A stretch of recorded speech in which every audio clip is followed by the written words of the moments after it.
Jungle. Bonjour à toutes et à tous, merci de choisir Sport FM à l'heure de la riposte contre la Covid-19. Une pandémie qui fait courir toute la planète Terre depuis des mois, depuis 6 mois lorsqu'on considère le départ de la pandémie en Chine, berceau donc du virus.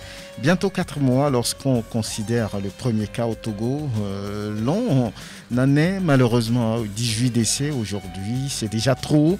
La Belgique impose le port de masque là-bas et le Hajj à la Mecque s'est ouvert avec seulement 10 000 pèlerins, contrairement à 2 fidèles l'année dernière. Des restrictions drastiques sont mises en place là-bas par les autorités saoudiennes. En Côte d'Ivoire, les patrons de bars, de boîtes de nuit se tiennent la tête entre les deux mains. Il y en a qui ont déjà mis la clé sous la porte pour vous dire tout simplement que la maladie à coronavirus court toujours. Pas encore de vaccin, si ce n'est les mesures barrières. On en parle aujourd'hui avec Komi Adjo, professeur agrégé en pneumologie. Et puis on dira également qu'il est le contrôleur des soins, le coordonnateur des soins là-bas au CHR Lomé Commune. Merci de choisir Sport FM. Mise en onde de Théo Ajavon, la vidéo de cette émission, c'est l'affaire d'Elom Adovon. Comme toujours, moi, je suis Franck Nounyama. Et l'orchestre togolais Happy Brothers qui a un message à travers ce morceau. C'est un message contre le coronavirus, contre la maladie à coronavirus qui fait courir tout le monde. On vous l'a dit, depuis 6 mois, c'est parti de Wuhan, cette province chinoise. Et après, le premier cas constaté en mars dernier au Togo. Et depuis, on ne cesse de parler de cette pandémie. Aujourd'hui, nous recevons le professeur Adjo. Il est le professeur agrégé en pneumologie et puis il est le coordonnateur des soins au niveau du CHR Lomé Commune. Bonjour, bonne arrivée. Bonjour, chers auditeurs, chères auditrices. Vous allez bien? Je vais bien, merci. Voilà. J'espère que vous aussi. On rend grâce, c'est ce qu'on va dire. Alors, pourquoi depuis des mois, il n'y a plus un seul jour où l'on ne parle de cette pandémie? Écoutez, ce qu'il faut constater tout simplement, c'est la réalité. Vous ne pouvez pas vous dérober à la réalité. Depuis le début de cette pandémie, on a suivi l'évolution. C'est parti de la Chine, puis l'Europe, Amérique du Nord, puis Amérique du Sud. Et puis aujourd'hui, c'est l'Afrique qui est en train d'envahir l'Afrique.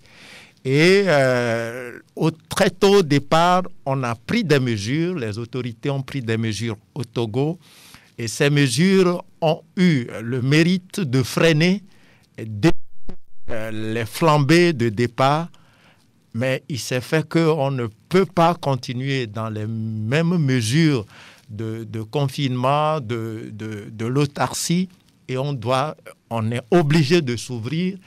Et le relâchement constaté fait que de plus en plus on assiste à un nombre élevé de cas, pas seulement au Togo, mais dans tous les pays d'Afrique. Et c'est ce qui va arriver. On n'est qu'au début. Il est à admettre et accepter que la situation va devenir de plus en plus difficile. On va avoir de plus en plus de cas. Et il est donc tout à fait normal qu'on continue par en parler, on continue par se sensibiliser de façon à éviter le pire.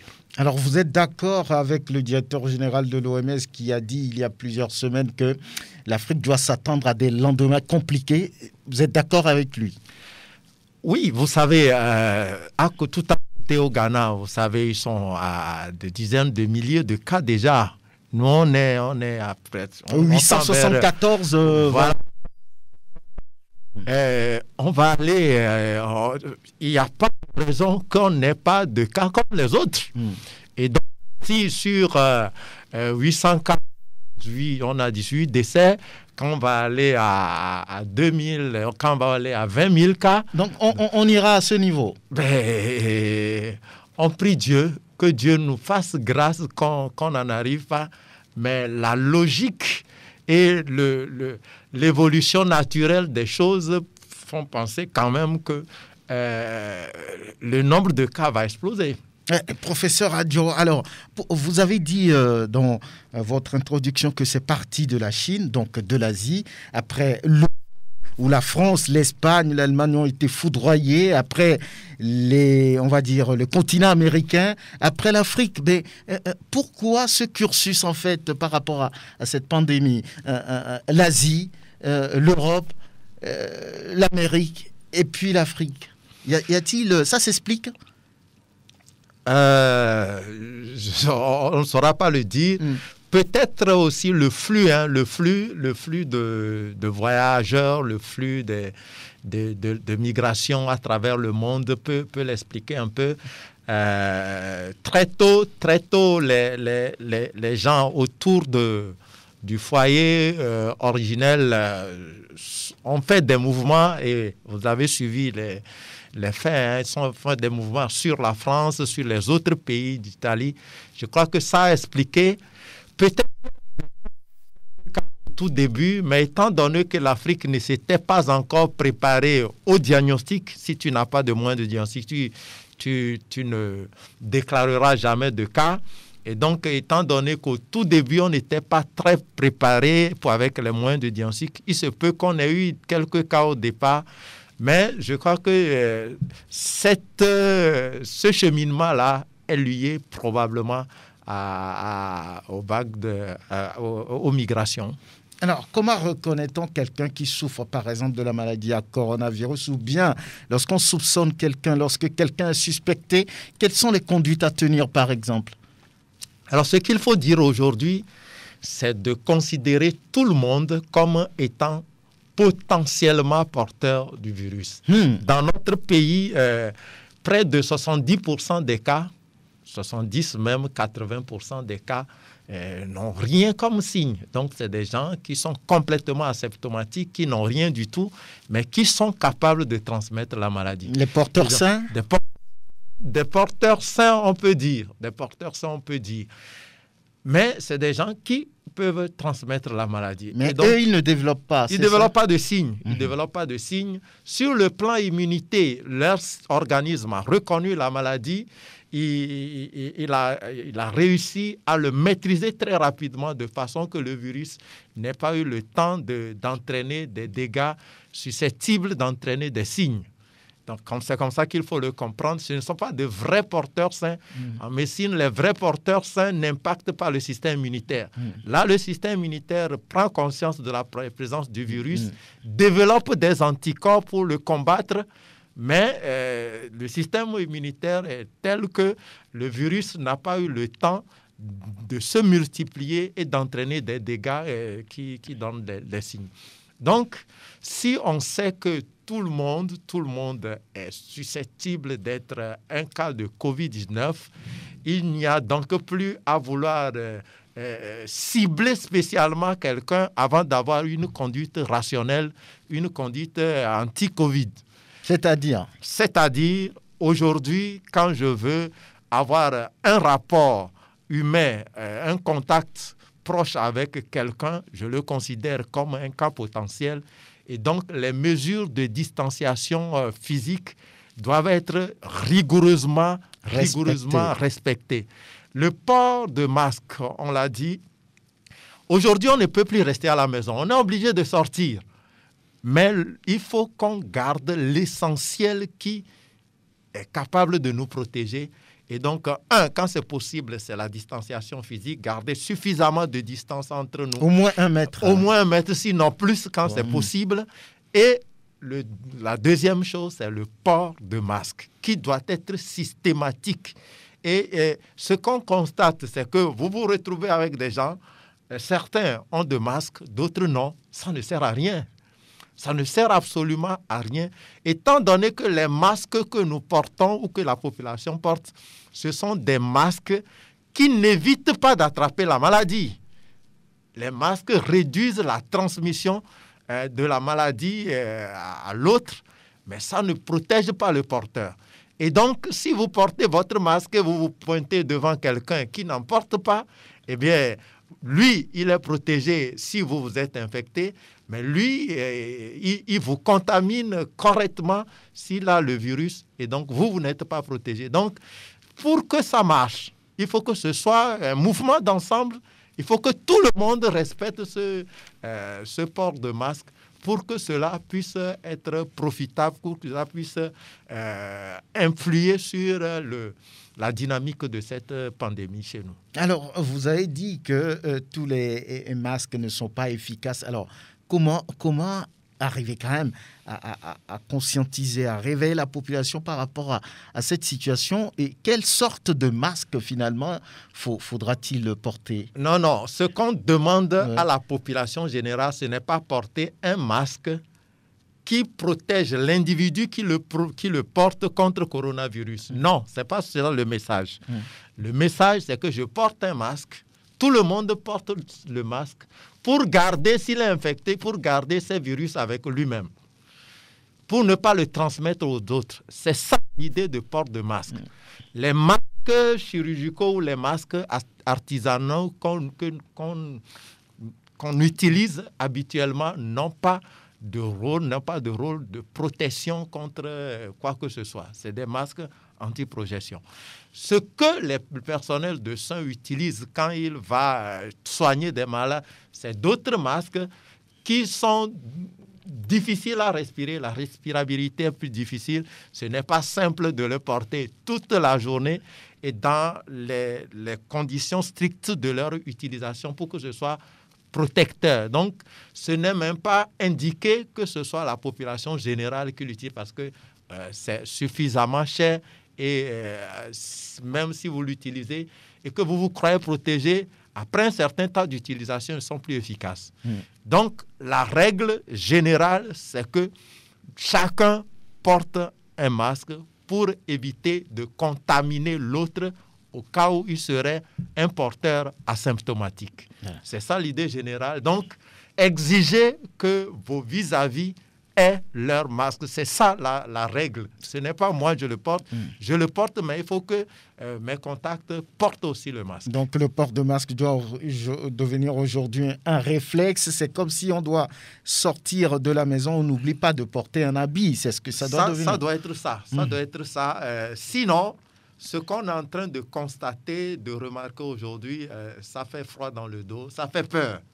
Si on arrive à ouvrir les frontières et que les mouvements de population reprennent comme avant, si on continue par se comporter comme on le fait aujourd'hui, on risque d'avoir un nombre impressionnant de cas.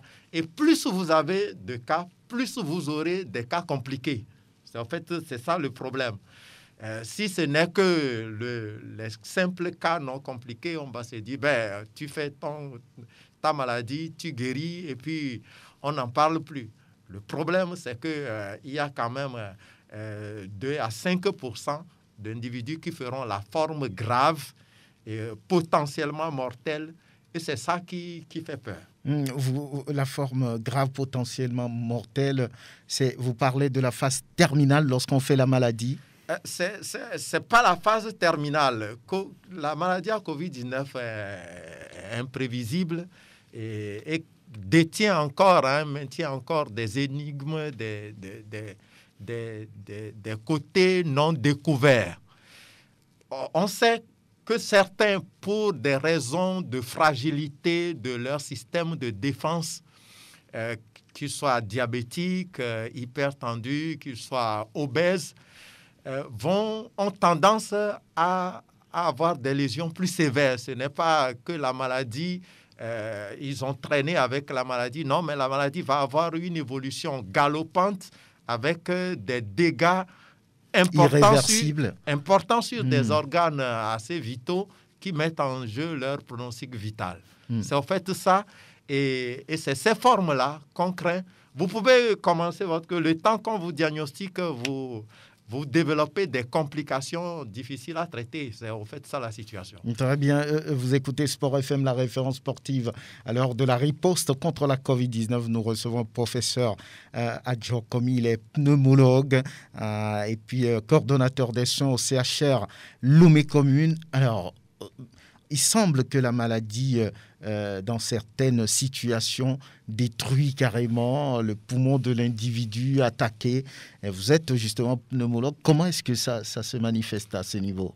Oui, le virus a une facilité à atteindre les poumons, pas seulement les poumons, et ça peut arriver au niveau du cœur, ça peut arriver au niveau des reins, ça peut arriver au niveau du cerveau, mais une grande préférence pour le tissu pulmonaire. Et à ce niveau, les dégâts sont de différents types. La première chose, c'est que le virus peut détruire le tissu pulmonaire, et vous savez que nous avons besoin de l'oxygène. La vie, c'est le souffle. Le souffle, c'est par l'oxygène, et c'est à travers l'oxygène que les poumons apportent à l'organisme que toute la vie est possible. Toutes nos cellules ont besoin de cet oxygène-là. Et donc, quand le virus détruit le tissu pulmonaire, l'apport d'oxygène à l'ensemble de l'organisme ne se fait pas bien. Et donc, tous les tissus en souffrent. Ça, c'est le premier danger. Le deuxième danger, c'est que le virus, en allant au niveau du poumon, parfois, va créer des lésions au niveau des vaisseaux, va boucher, va créer une coagulation à l'intérieur du sang, à l'intérieur de formation de caillots, à l'intérieur des vaisseaux qui vont au niveau des poumons. Et donc, ces deux types de lésions-là sont des lésions graves, des lésions assez sérieuses, et qui expliquent donc la gravité de l'atteinte. Et si ces lésions surviennent, le premier signe, et le signe constant qui attire l'attention, c'est les difficultés respiratoires. Le malade a des problèmes à respirer, et bien entendu, il va tousser, mais la gravité est liée à l'intensité des difficultés respiratoires. C'est là où interviennent les respirateurs, c'est ça? Oui, c'est là qu'on commence d'abord par oxygéner, et souvent il arrive que le fait d'apporter simplement l'oxygène ne suffise pas, et donc il faut associer des appareils, notamment les respirateurs. Donc il faut endormir le malade, essayer de prendre la place, d'utiliser les appareils pour prendre la place de ce poumon qui n'arrive pas à travailler normalement, et en espérant qu'ils réussiront à faire. Mais c'est dire aussi que c'est parce qu'on n'a pas, ce n'est pas parce qu'on a des respirateurs qu'on a la garantie de guérir de Covid-19. Nous avons vu les catastrophes qu'on a enregistrées, les nombres impressionnants de décès qu'on a enregistrés dans les pays développés. Ce n'est pas faute de respirateurs. C'est tout simplement que quand le Covid-19 réussit à détruire profondément le tissu pulmonaire, ça devient assez compliqué de récupérer le malade. Et parfois irréversible. Irréversible. Alors, mais comment peut-on expliquer que le virus ne s'attaque qu'aux organes vitaux pratiquement? On a parlé de poumons, on a parlé de cœur, on a parlé des reins, on a parlé du cerveau, mais c'est là où il est à l'aise? Dieu merci même que ce virus semble être gentil par rapport aux autres virus, coronavirus. Ah oui, bien sûr. Mais il est gentil. Mais très gentil, très gentil. Je vous assure que le coronavirus de 2002, de 2012, 2013, le taux de décès, c'était impressionnant. En 2002, ça tournait autour de 60%.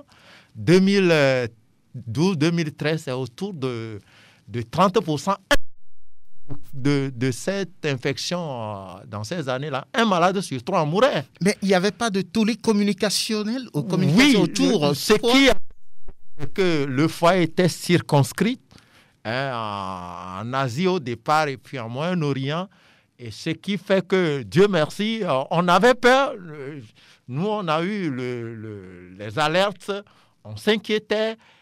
Mais heureusement, ce virus-là n'avait pas franchi le cap d'une transmission à grande échelle, de facilité de transmission.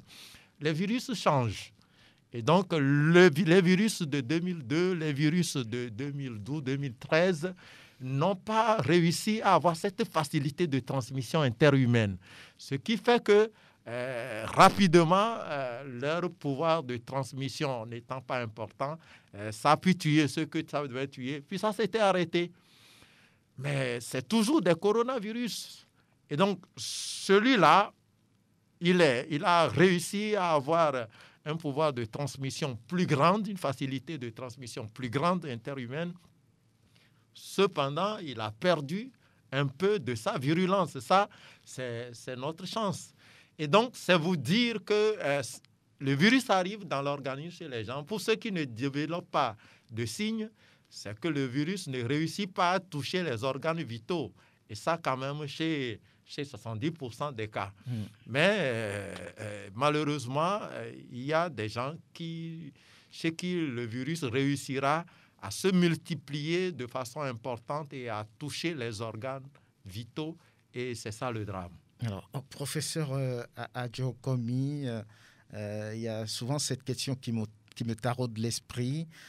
Est-ce qu'un virus peut être le fait d'un humain? Par exemple, est-ce qu'un humain peut mettre, on va dire, parmi la population, dans la population, un virus? Bon, l'homme est difficile à cerner sur tous les points, et l'homme reste l'homme. Et donc, c'est-à-dire, tout est possible avec l'homme? Tout est possible avec l'humain. On est capable du meilleur, mais aussi du pire. Ça, vous le savez très bien. Et donc, pour ceux qui manipulent les virus, c'est des scientifiques de haut niveau qui ont quand même un certain niveau d'éthique dans leur conduite. Et il y a des règles normalement, mais on ne peut pas dire jamais, jamais. Le problème des virus, c'est que les virus ne sont pas autonomes dans leur multiplication. Ils ont besoin de pirater l'installation, l'industrie de l'organisme pour fabriquer les différentes pièces dont ils ont besoin pour assembler leur progéniture. Et dans la commande qu'ils font, ils envoient une commande à l'organisme, et l'organisme, en voulant lire cette commande-là, parfois fait des erreurs. Au lieu de prendre une pièce A pour fabriquer, il se trompe, il prend la pièce B. Et le virus qui sort de cette fabrication-là est différent des autres virus. Et ce virus qui sort, s'il est plus méchant, il va être plus dangereux. Ça, c'est l'une des raisons qui fait que de temps en temps vont apparaître des virus des virus différents, soit parce qu'ils sont plus dangereux ou parce qu'ils ne sont pas du tout dangereux. Mais la deuxième chose, c'est le fait aujourd'hui qu'on met en contact des animaux ou des êtres différents. On élève aujourd'hui les oiseaux avec les porcs, et donc les virus quittent les oiseaux. Les virus qui étaient initialement auprès des oiseaux vont chez les porcs. Le porc a déjà d'autres virus, et donc il peut y avoir d'échanges de particules. Et donc, c'est facilement, on crée des conditions pour que de nouveaux virus apparaissent, et ces nouveaux virus peuvent devenir dangereux. Et donc, l'homme va participer à l'apparition de nouveaux virus, parfois, et le plus souvent, de façon inconsciente, sans le vouloir. Il crée des virus dangereux parce que les conditions sont réunies pour qu'apparaisse un nouveau virus, soit plus dangereux ou soit moins dangereux. Et quelque part, il semble qu'il y a un endroit en Europe où on garde les virus, où on travaille dessus, et peut-être où un jour, s'il y a erreur, mais le monde entier n'est-il pas en danger? Oui, ça existe. Il y a un grand centre en Allemagne, il y a d'autres centres ailleurs en France, même en Chine. Il y a un centre où il y a des virus. Il y a des virus dangereux. L'idée, ce n'est pas qu'on s'amuse, c'est pas qu'on s'amuse à tripatouiller, à manipuler les virus. L'idée, c'est essayer de comprendre. C'est des virus dangereux. On n'est pas complètement à l'abri d'une maladie et donc les scientifiques essaient de comprendre un peu comment ces virus-là se comportent, comment ils sont organisés, de façon à anticiper, si jamais il y a des cas, à anticiper sur les vaccins, anticiper sur d'éventuels traitements. Et donc, c'est au fait ça l'idée. Mais c'est des centres, déjà très protégés, où vous ne pouvez pas y entrer comme ça et si vous n'avez pas de code d'accès. Mais c'est des centres qui présentent aussi de risques pour des gens qui ont de mauvaises intentions. Ça présente un risque. C'est des centres dont l'existence ne dépend pas de vous, de nous. Donc, on constate, c'est des centres utiles, mais dont l'existence présente un certain nombre de risques. En tout cas, on espère que ça ne va pas tomber entre les mains d'un incontrôlé pour faire fuir tout ça, jeter dans la population, mais on ne souhaite pas ça. Je rappelle que nous sommes avec le professeur adjoint Komi, il est pneumologue et coordonnateur des soins au niveau du CHR Lomé Commune. On va marquer la première pause et on vous revient. Il faut se protéger les autres, soit on est confiné ou bien on est contaminé. Quelque chose, on ne voit pas. On ne peut pas lancer coup de poing avec ça. C'est les Ivoiriens qui disent ça. Les personnalités les mieux protégées de ce monde ont été contaminées. Par exemple, Jair Bolsonaro, le président brésilien, qui a qualifié la maladie à coronavirus de petite grippe. Heureusement pour lui, les derniers tests ont montré qu'il est négatif désormais. Pour vous dire tout simplement que la maladie court toujours. On ne l'a pas encore, on va dire, totalement cerné, mais il faut faire attention. C'est ce qu'on dit, c'est ce que nous disons tous les jours dans cette émission de riposte contre la Covid-19. Et nous recevons, vous le savez, le professeur Adjo Komi. Il est pneumologue et coordonnateur des soins au CHR Lomé Commune. Alors, justement, on va parler d'un aspect, avant de revenir parler des mesures barrières et autres, des espoirs de vaccins aujourd'hui. Qu'est-ce qu'on peut en dire?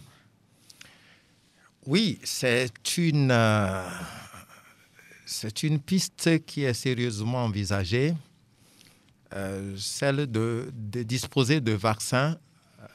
Vous savez, cette pandémie, c'est tout le monde entier, personne n'est épargné. Les risques de décès sont là et donc la seule solution aujourd'hui, c'est l'immunité. C'est de réussir à avoir une immunité contre la maladie. Il y a deux façons de l'avoir. La façon naturelle, c'est de faire la maladie et que l'organisme produise ses anticorps, ses armes pour se défendre tout seul. Ce qui n'est pas évident, cela voudra dire qu'il faut que toute la population soit touchée pour que la maladie disparaisse. Cette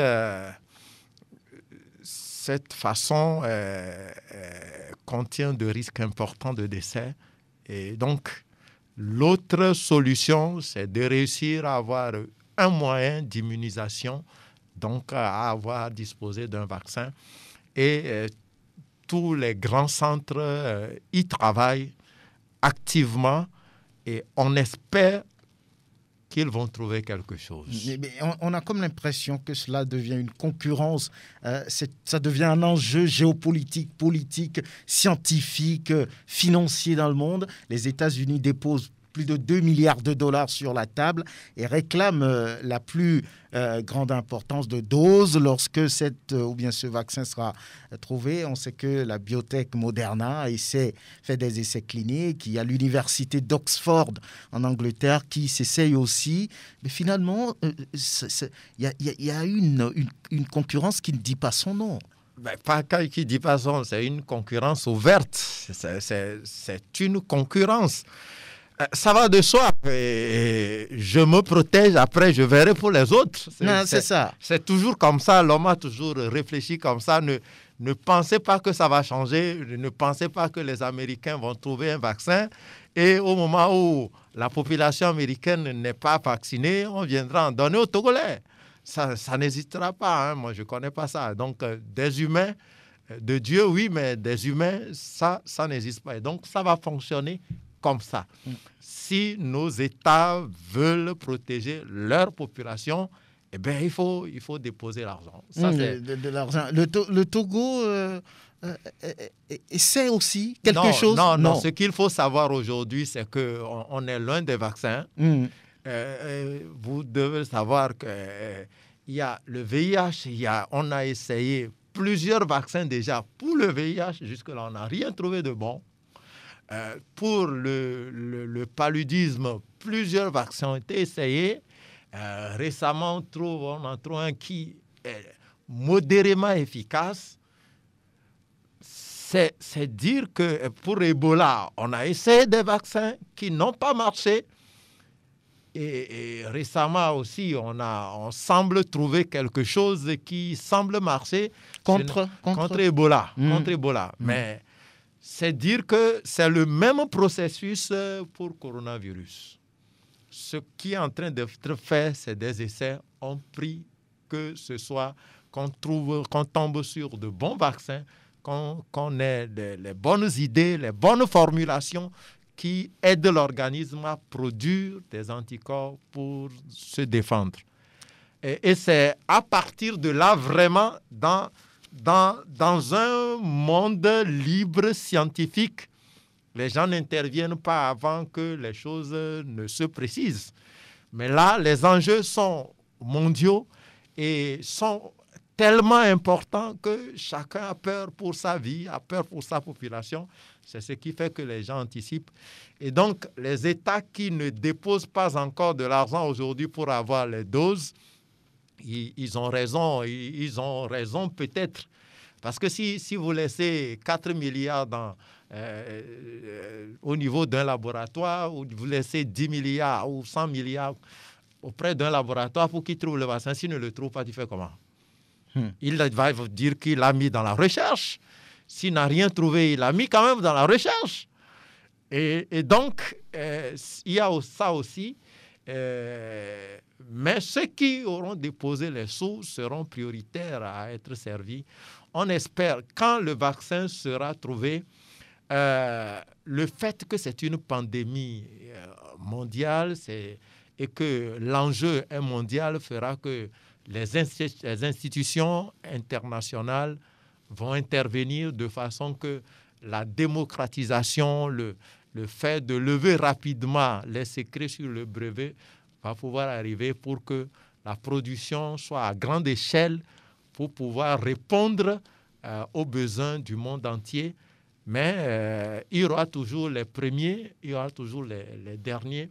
On ne peut pas servir tout le monde au même moment. Oui, c'est ça. C'est la réalité, malheureusement. Alors, 4 mois après l'apparition du premier cas ici au Togo, quel est le bilan qu'on peut faire aujourd'hui, professeur? Le bilan, c'est qu'on a fait du chemin dans la compréhension et dans même la maîtrise de nos humeurs, de nos peurs par rapport au personnel soignant, je veux dire d'abord.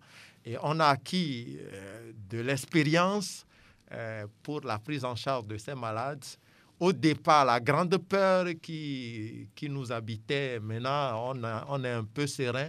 Il est vrai, on a toujours la hantise d'être contaminé, mais on est plus serein et on soigne mieux nos malades. De l'autre côté, on a fait aussi du chemin par rapport à l'engagement des autorités, par la mise en place des centres de prise en charge, par l'équipement de ces centres.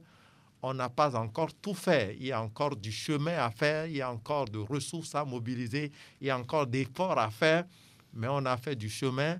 Et maintenant, par rapport à l'évolution de la maladie, même de la pandémie, vous savez tous qu'aujourd'hui, on a de plus en plus de cas et ça va être la tendance jusqu'à un moment donné avant qu'on ne dépasse le pic de la pandémie. Maintenant, par rapport à la population générale, au tout début, tout le monde a pris conscience parce qu'on a suivi en direct le drame qui se passait en Occident et en Amérique. Et cela nous a amené à prendre conscience et à être disciplinés au départ. Mais on pensait que ça va être court et que ça va passer rapidement. Le fait que ça dure a fait qu'on assiste à un relâchement dans l'application, dans la discipline, et c'est ce qui est à déplorer. Et c'est ce qui est à déplorer. Alors, faut-il changer de stratégie de communication puisqu'aujourd'hui, on n'a pas encore de vaccin contre cette pandémie. Il n'y a que les mesures barrières qui permettent quand même de s'éloigner de cette pandémie, donc qui constituent aujourd'hui ces vaccins. Là, on a parlé de lavage de mains, on a parlé de port de masque qui est devenu obligatoire depuis plusieurs semaines déjà ici au Togo. D'autres pays ont suivi, comme la France, dans les endroits clos et publics comme la Belgique, l'Allemagne, Hong Kong. Ils ont aujourd'hui imposé le port de masque dans certains endroits. On a interdit ou bien on a conseillé d'éviter les lieux où il y a de fortes fréquentations. On a conseillé de porter les masques au marché, de se laver les mains, les églises, les bars, mais on sent toujours un certain relâchement. Et puis ceux qui font Saint-Thomas. Ouais. Oui, je crois que il faut que ensemble vous le faites déjà. Il faut qu'on continue par se parler. Il faut que nous continuions par nous parler, par nous sensibiliser, par nous rappeler à l'ordre. C'est absolument indispensable. Et si vous voyez, vous venez de citer les pays qui, entre-temps, ont déconfiné, ont essayé d'assouplir les mesures de prise au départ, aujourd'hui, ils sont en train de resserrer encore les vis parce qu'ils se rendent compte que ce n'est pas encore gagné. Il faut être naïf, complètement naïf, pour penser que ça va être autre chose chez nous. Et donc, plus on va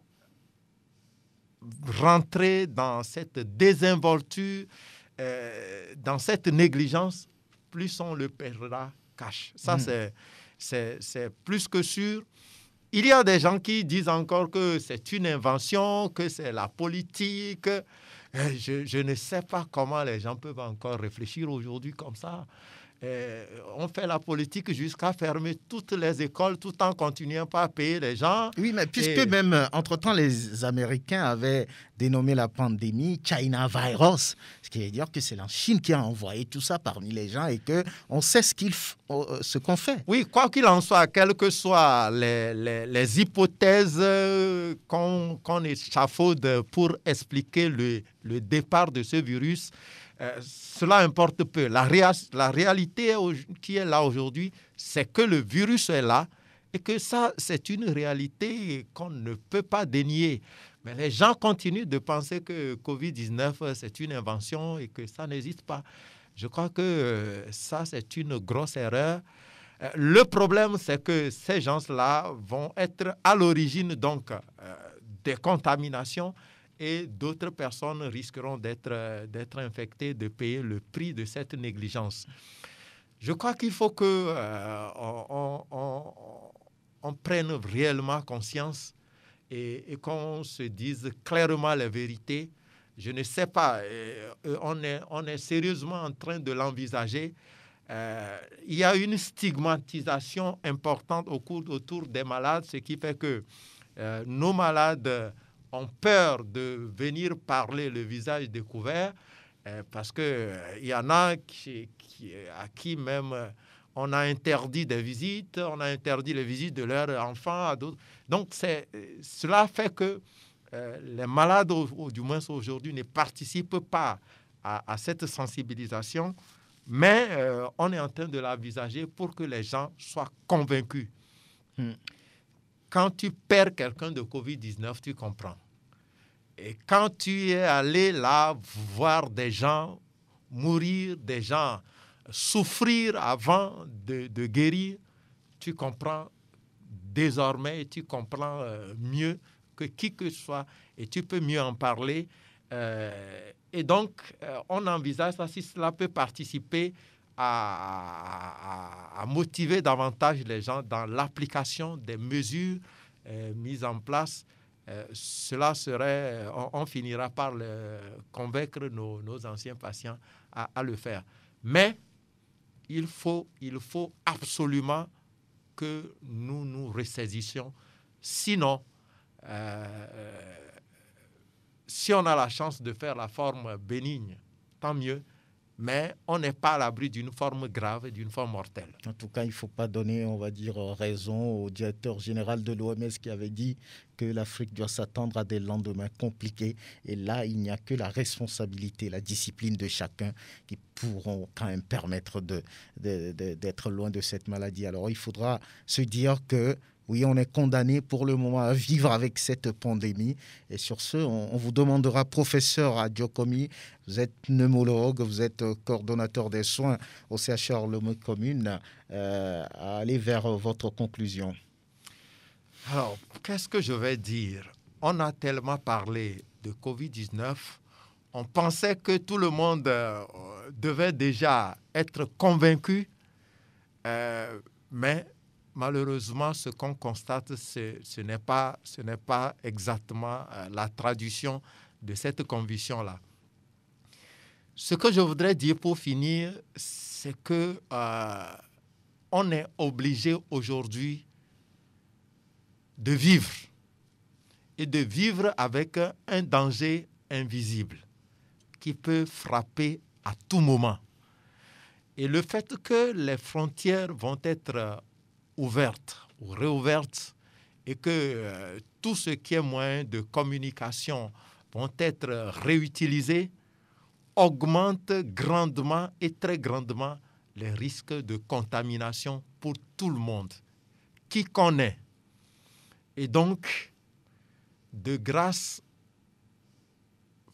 ressaisissons-nous et soyons plus disciplinés, soyons plus appliqués dans les mesures barrières. Quand nous sortons, gardons toujours nos masques. Et quand cela est possible, restons à distance de nos interlocuteurs et lavons-nous régulièrement les mains. Covid-19 est une réalité et c'est une réalité qu'on ne peut pas dénier. C'est ce que je voudrais dire. Merci, professeur Adjokomi. Vous êtes pneumologue et puis coordonnateur des soins au CHR Lomé Commune. Merci d'être venu. Revenez quand vous voulez. Merci à Elom Adovon. Merci à Théo Ajavon. Et sachez que, au-delà de cette Covid-19, Sport FM veut toujours être proche de vous. Et déjà, à partir du 2 août, va démarrer une nouvelle émission de vacances. Niabeva. Les vacances à nous, c'est ça, non, avec Marie-Christelle. Et du lundi au vendredi, vous retrouverez Roméo Etor et son équipe pour l'émission de vacances. Merci de nous faire confiance. Merci, à très bientôt.